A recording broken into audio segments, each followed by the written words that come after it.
अस्सलाम वालेकुम, मेरा नाम डॉक्टर हसन है और फाइंड माई डॉक्टर ऑर्गेनाइजेशन में ताल्लुक़ रखता हूँ। आज हम बवासीर के बारे में बात करेंगे, या फिर जैसे लोग जानते हैं बवासीर को हम हेमरोइड्स या फिर पाइल्स भी कहते हैं।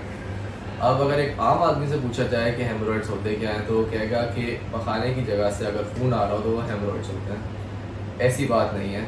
पखाने की जगह से खून आने की काफ़ी सारी वजूहत होती हैं, उसमें से हेमरोइड्स एक वजह ज़रूर है, पर सिर्फ हेमरोइड्स ही नहीं है।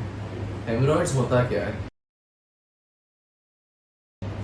पेरी एनल रीजन होता है, या पखाने की जगह जो होती है उस वहाँ खून की रगें होती हैं जो फूल जाती हैं वक्त के साथ। इसकी काफ़ी सारी वजूहत होती हैं। एक बहुत बड़ी वजह होती है कब्ज़ होना।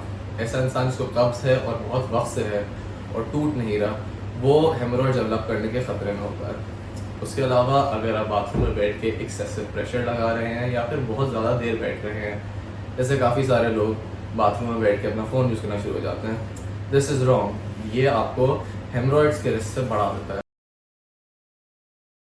डाइटरी कॉजेज भी एक लिंक होती हैं। अगर आपके खाने पीने में फाइबर, या जिसे हम घास फूस कहते हैं, वो कम हो, that can lead to constipation. और फिर कॉन्स्टिपेशन, जैसे मैं आपको बताया, एक बहुत बड़ी अलामत है हेमरोइड्स की। खुद का वज़न ज़्यादा होना या फिर ऐसी कंडीशन में होना जहाँ आपका वज़न ज़्यादा हो, फॉर एग्जांपल प्रेगनेंसी, ये भी हेमरोइड्स की तरफ कंट्रीब्यूट कर सकती है। और उसके अलावा जो आखिरी वजह हो सकती है, फॉर एग्जांपल अगर आप वर्जिश करते हुए बहुत ज़्यादा वज़न उठा लें अचानक से, this can also lead to hemorrhoids. अब यूजुअली अगर किसी को पखाने की जगह से खून आ रहा हो तो उनका फर्स्ट रिएक्शन ये होता है कि वो किसी को बताते नहीं है और ख़ुद हल करने की कोशिश करते हैं। ये चीज़ बिल्कुल गलत है।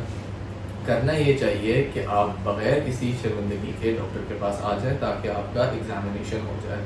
एग्जामिनेशन हो गया और इस्टेब्लिश कर ली डायग्नोसिस के हेमरोइड्स हैं, तो उसके अकॉर्डिंगली ट्रीट करे जा सकते हैं। हेमरोइड्स की एक बहुत बड़ी अलामत होती है पेनलेस रेक्टल ब्लीडिंग। इसका मतलब क्या है? इसका मतलब ये है कि पखाने की जगह से सुर्ख लाल खून आएगा, और ज़रूरी नहीं है कि वो तकलीफ़ हो जब ऐसा हो। बहुत सारे लोग अगर खून देखें पखाने की जगह से तो घबरा जाते हैं और डॉक्टर के पास जाने के बजाय खुद सॉल्व करने की कोशिश करते हैं। मैं यहाँ आज आपको बता रहा हूँ कि ये चीज़ गलत है।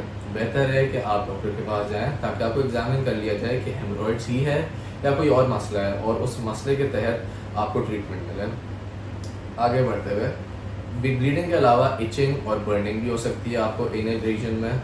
ये कुछ कॉमन सिम्टम्स हैं, और ये कंप्लेंट्स के साथ पेशेंट्स आते हैं ओपीडी में जिनको हेमरोइड्स हो रहे हों।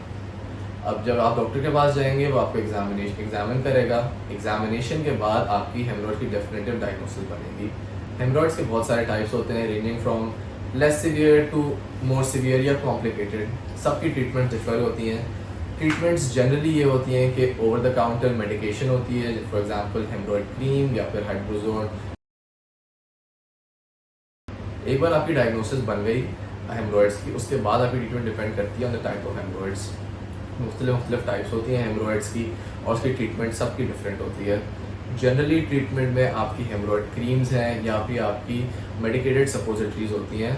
अगर कॉम्प्लिकेटेड हेमरोइड्स हो तो हम सर्जरी की तरफ भी जाते हैं, which is basically reduction of the haemorrhoid. आमतौर पे ये भी होता है कि किसी को अगर हेमरोइड्स हुए हैं तो वो ऑन देयर ओन भी रिजॉल्व हो जाते हैं, बट अगर नहीं हो तो फिर हमें इन ट्रीटमेंट की तरफ जाना होता है।